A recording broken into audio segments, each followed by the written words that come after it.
everybody. I'm Tom Ryder with Genesis Plastics Welding.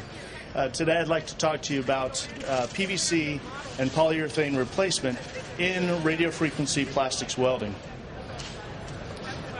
Before I get started on the overview and the process, I've asked a couple guys, but the two new guys in the back, do either of you know much about radio frequency welding? Shaking the head, no? Okay. How about the difference between polar and non-polar plastics? Okay, good. We're all on the same page then. We're all on the same boat. Today I'm going to talk about a little bit about our company. The next thing I'm going to go into is plastic sealing and welding, an overview of that, the limitation of heat sealing methods, why you should use radio frequency welding, why you should eliminate PVC, trends in the industry, how to eliminate PVC and polyurethane and RF welding, and then a little bit about my EcoGenesis technology. Of course, that's the paid advertisement that you get to hear. About Genesis Plastics Welding, we are a contract radio frequency heat sealing company. We make many different products using thermoplastic films, fabrics, and foams. Our proprietary heat sealing technology is called EcoGenesis. It allows us to take any RF machine and weld nearly any low-loss polymer. We are an FDA-registered company. We do have a Class 7 clean room for contract manufacturing. Now, when I asked the question about polar and non-polar plastics, the main key part of what we're going to be talking about today, or the opportunity to replace PVC and polyurethane, is in the thermoplastics world. So we're not talking about any materials that are thermoset. And there's a group of polar materials and a group of non-polar materials. And I want to explain that the range of thicknesses that we're talking about is 0.0025 to 0.06. Now, on the polar side, you have PVCs and polyurethanes, EVAs, PETGs, etc. On the non-polar side, you have polyethylenes, polypropylenes, PEEKs, PCs, etc., etc. Now, I'd like to talk about the different types of heat sealing. Now, there's other types of heat sealing outside of this, but I'm trying to limit it to a 20-minute conversation, so I'm not going to go too in-depth. What we have is there's impulse sealing, which basically takes a hot wire and heats the material up from the top side, melts it, to weld it to the bottom side. We have ultrasonics, which uses basically a horn to vibrate and pass the energy through the material. Of course, everybody knows what adhesives are. We have laser welding, there's sewing, and then, of course, radio frequency. Radio frequency basically are waves that pass through the material.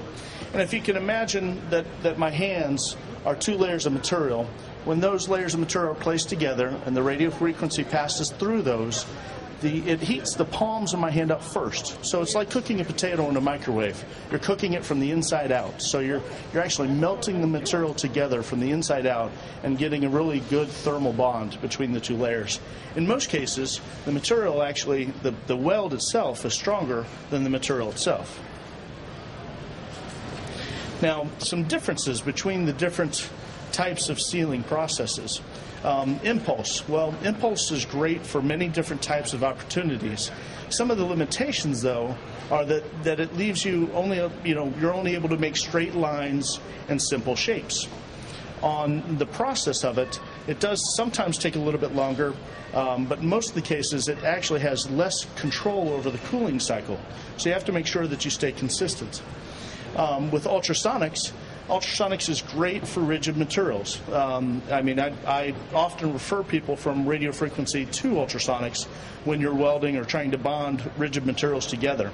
In that case, that's part of its limitations too. It doesn't work very well in the flexible film category. And you're also limited to the type of size that you're welding. Because of the horn, you're only doing spot, or what I like to say, spot welding or limited bar length welding. Adhesives, of course, that they're used in many different applications, but they are application dependent, and you do sometimes have cure time issues with adhesives. Sewing is very strong. Sewing is a great process of putting materials together. The limitation, though, of course, is that they're not airtight. Laser welding, you are limited to the materials that you use. It is a little bit slower in process and also could possibly be more expensive. The radio frequency is not perfect. It does have limitations in several factors. Again, I mentioned earlier it's not good with rigid materials, but it also has limitation because in most cases RF is limited to polar materials. Remember, I was telling you about the difference between polar and nonpolar materials. So why would you use radio frequency welding? Well, the great thing about radio frequency welding is if you can draw it on a piece of paper, you can actually design a tool in that shape, in that dimension, a two-dimensional shape.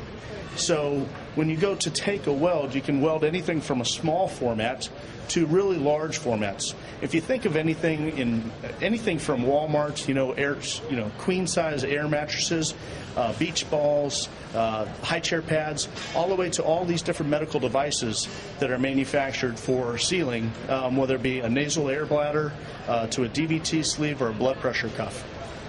The great thing about RF with those complicated sizes or multiple formats in one-up fashion, you're able to make efficient cycle times.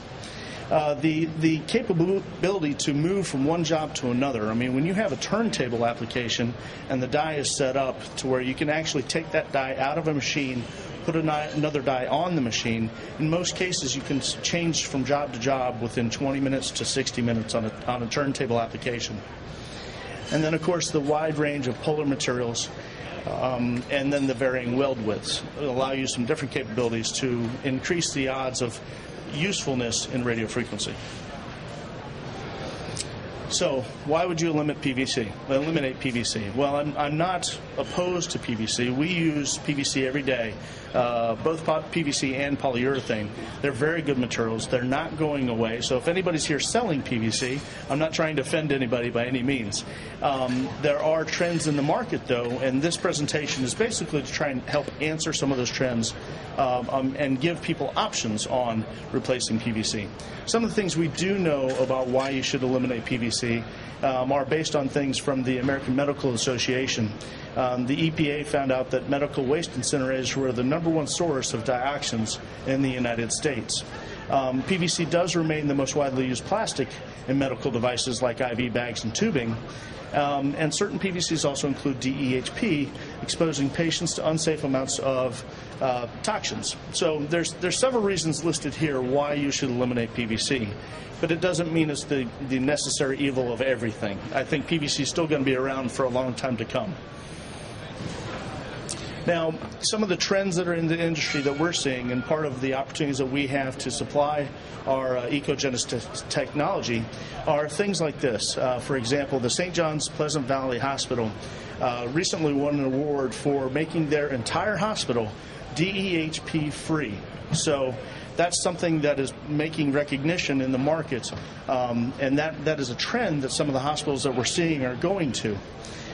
There are more than 100 healthcare institutions that are reducing or phasing out PVC in the industry, and that's in the hospital industry. There are outside the medical devices companies like Staples that are trying to go in 2012. They're trying to be PVC free.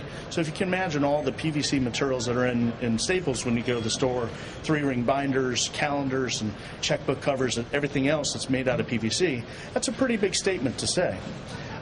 In this particular market that we're in with the medical devices, though, I think that this shows a large trend in the industry and something that we're trying to assist with.